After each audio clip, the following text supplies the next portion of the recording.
जय हिंद साथियों। आज का हमारा टॉपिक है शब्द रूप या शब्द विचार। देखिए, अगर हम बात करें भाषा की तो भाषा के 3 अंग होते हैं। कौन कौन से? एक होता है वर्ण, दूसरा शब्द और तीसरा वाक्य होता है। ठीक, तो भाषा के कितने अंग होते हैं? भाषा के 3 अंग होते हैं, जिसमें पहला वर्ण, दूसरा शब्द और तीसरा वाक्य होता है। किसी भी भाषा को व्यक्त करने के 3 तरीके हो सकते हैं। पहला होता है आपका मौखिक, दूसरा होता है लिखित और तीसरा होता है सांकेतिक। देखिए, मौखिक क्या होता है? किसी भी चीज़ को जो हम बोल के व्यक्त करते हैं किसी भी भाषा को, तो हमारा मौखिक होता है। और किसी भी भाषा को अगर हम लिख के रिप्रेजेंट करें तो हमारा वो लिखित होगा। और उसी को किसी संकेत के माध्यम से उसको हम व्यक्त करें तो हमारा सांकेतिक होता है। राइट, आगे हम देखिए बात कर लेते हैं वर्ण की। वर्ण कहते किसे हैं?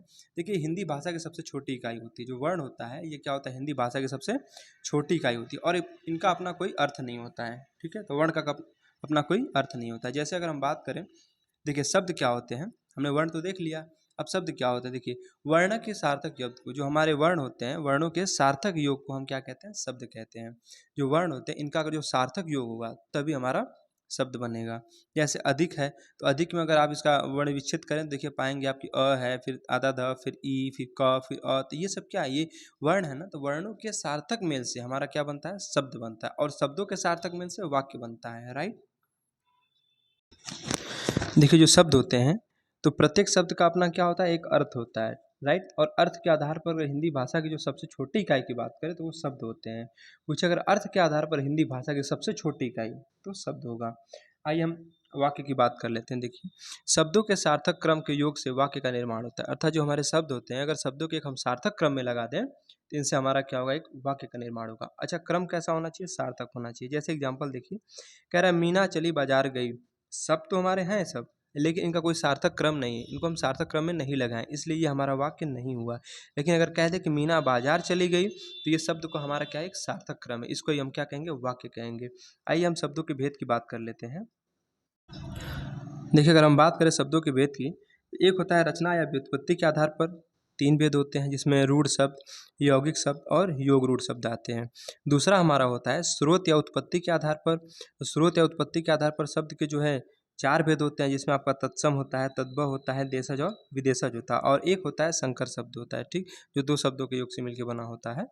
अब तीसरा हमारा जो है अर्थ के आधार पर, एक होता है सार्थक शब्द, एक होता है निरर्थक शब्द। आगे हम देखें तो फिर है विकार के आधार पर, तो एक होता है विकारी शब्द, एक होता है अविकारी शब्द। हमने बताया कि विकारी शब्द वे होते हैं जिन पे लिंग, वचन, काल और कारक की दृष्टि से परिवर्तन किया जा सकता है, वे विकारी शब्द कहलाते हैं। जैसे आपका संज्ञा, सर्वनाम, क्रिया, विशेषण, ये सब क्या है? ये आपके विकारी शब्द। और अविकारी शब्द क्या होते हैं? अविकारी शब्द वे होते हैं जिन पे लिंग, वचन, काल और कारक की दृष्टि से कोई परिवर्तन नहीं किया जा सकता, अर्थात इसके अंतर्गत अव्यय आते हैं। राइट, देखिए आगे हम बात करें रचना के आधार पर शब्द के भेद, तो हमने बताया रचना के आधार पर शब्द के 3 भेद होते हैं।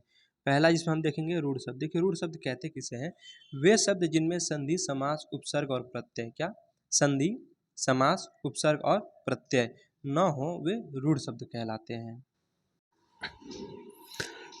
जैसे अगर हम बात करें पत्ता की, देखिए पत्ता में ना ही संधि है, ना ही समास होगा, ना इसका उपसर्ग है, ना इसमें कोई प्रत्यय है, तो ये हमारे क्या है? ये रूढ़ शब्द के अंतर्गत आएंगे। ठीक, आगे एग्जाम्पल हम देख लें। जैसे पेड़ है, जड़, पानी, पेट, कलम, कुर्सी, दिन, चावल, शाम, आम, गीता, ये सब जो है ना, ये हमारे रूढ़ शब्द है। इनके अंदर ना ही संधि है, ना ही समास और ना ही उपसर्ग और ना ही कोई प्रत्यय है। ठीक, आगे हम बात कर लेते हैं यौगिक शब्द की। देखिए, यौगिक शब्द क्या होते हैं? वे शब्द जो 2 रूढ़ शब्दों से मिलकर बने होते हैं। कितने? 2 रूढ़ शब्दों से। तो कह रहा है वे शब्द होते हैं यौगिक शब्द जो 2 रूढ़ शब्दों के योग से मिलकर बने होते हैं। जैसे हम बात करें सुपुत्र की, तो सुपुत्र क्या है? सु प्लस पुत्र, 2 शब्दों से मिलकर बना है। ठीक, तो ये क्या है? यौगिक शब्द है। उसके बाद हम करें मित्रता की, प्रतिदिन, चंचल मन, उछल कूद, भाग दौड़। राइट, ये सब क्या है? यौगिक शब्द हैं। अगर हम आगे देख लें तो कह रहा है यौगिक शब्दों में संधि, समास, उपसर्ग और प्रत्यय। हमने बताया ना कि रूढ़ शब्द में संधि, समास, उपसर्ग और प्रत्यय नहीं होते हैं, लेकिन जो यौगिक शब्द होते हैं इसमें संधि, समास, उपसर्ग और प्रत्यय हो सकता है। देखिए, यौगिक शब्द होते हैं इनमें बहुब्रीहि समास नहीं हो सकता। राइट, तो यौगिक शब्दों में क्या? बहुब्रीहि समास नहीं हो सकता है। आइए हम आगे देख लेते हैं योग रूढ़ शब्द की। ये वे शब्द होते हैं जो किसी अन्य अर्थ की ओर इशारा करते हैं। जैसे हमने बताया ना, जब आपको जब समास पढ़ा रहे थे तो हमने बताया कि जो बहुब्रीहि समास होता है ये किसी तीसरे की तरफ इशारा करता है। राइट, तो वही शब्द इसमें भी कह रहा है कि ये वे शब्द होते हैं जो अन्य अर्थ की ओर इशारा करते हैं। राइट, ये क्या है? बहुब्रीहि समास के जितने भी उदाहरण होते हैं सब इसके अंतर्गत आते हैं। जैसे मुरलीधर, ठीक है, हम किसको कहते हैं मुरलीधर? कृष्ण भगवान को कहते हैं। चक्रपाणी, ठीक, शूलपाणी, लंबोदर, पंचानन, चंद्रशेखर, चंद्रमौली, दशानन, रावण को कहते हैं। तो ये सब क्या है? ये हमारे बहुब्रीहि समास के उदाहरण हैं, और ये जितने भी बहुब्रीहि समास के उदाहरण हैं सब योग रूढ़ शब्द के अंतर्गत आते हैं। तो योग रूढ़ शब्द होते क्या है? मैंने बता दिया कि वे शब्द होते हैं जो किसी अन्य अर्थ की ओर इशारा करते हैं, और जितने भी बहुब्रीहि समास के उदाहरण होंगे सब योग रूढ़ शब्द के अंतर्गत आएंगे। आइए हम देख लेते हैं अब अर्थ के आधार पर शब्द के भेद। देखिए, हम बात करें अगर अर्थ के आधार पर शब्दों के भेद, तो अर्थ के आधार पर शब्द के दो भेद होते हैं। हमने बताया एक होता है सार्थक शब्द, एक होता है निरर्थक शब्द। ठीक है, सार्थक शब्द वे होता है कि जिनका अपना कोई एक अर्थ होता है, राइट, और निरर्थक शब्द वे होते हैं जिनका अपना कोई अर्थ नहीं होता। जैसे अगर हम कहें चाय, तो चाय का अपना कोई एक अर्थ है ना, लेकिन अगर कहते वाय, तो वाय क्या, हम लोग कहते हैं ना चाय वाय, तो चाय हमारा क्या होता है? ये सार्थक शब्द होता है, लेकिन वाय क्या है? ये निरर्थक शब्द है। तो यही कह रहा है कि जो निरर्थक शब्द होते हैं ना, इनका अपना कोई अर्थ नहीं होता है, लेकिन जो सार्थक शब्द होते हैं इनका अपना एक अर्थ होता है। जैसे रोटी, रोटी का तो अपना एक अर्थ है, लेकिन वोटी हम लोग तो आम बोलचाल की भाषा में यूज़ करते हैं ना, रोटी वोटी, तो रोटी का तो अपना अर्थ होता है, लेकिन वोटी का अपना कोई अर्थ नहीं होता। तो यही है, जो सार्थक शब्द होते हैं उनका अपना एक अर्थ होता है, और निरर्थक शब्दों का अपना कोई अर्थ नहीं होता है, राइट। देखिए पानी, वाणी, तो पानी हमारा क्या है? सार्थक शब्द है, और वाणी क्या है? निरर्थक शब्द है। लस्सी, वस्सी, लस्सी क्या है? हमारा सार्थक शब्द है, और वस्सी क्या है? निरर्थक शब्द है।